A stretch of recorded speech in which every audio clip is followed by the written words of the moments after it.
बाबा फक्त आयुष्यात पैशांसाठी असतो का, असा खूप जणांना प्रश्न पडत असेल. पण नाही, असं नाही.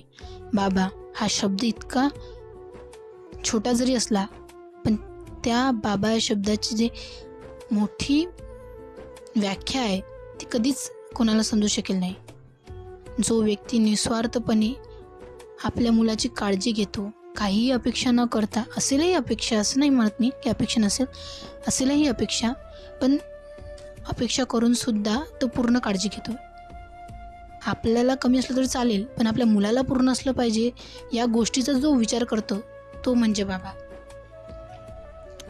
बाबा तुम्ही तुमच्या अनुभवावरून खूप जास्त मला घडवलं. तुम्ही तुमच्या अनुभवावरून मला खूप जास्त घडवलं. तुम्ही माझ्या आयुष्यात एका कुंभारासारखं काम केलं. थँक्यू व्हेरी मच बाबा. तुम्ही आहे म्हणून मी आहे. तुमच्यामुळे आज माझं स्टेटस आहे, नाहीतर मी कधीचीच काहीही नसती. तुम्ही आहे म्हणून मी आहे. मी लकी आहे बाबा. तुम्ही माझे बाबा आहात. थँक्यू.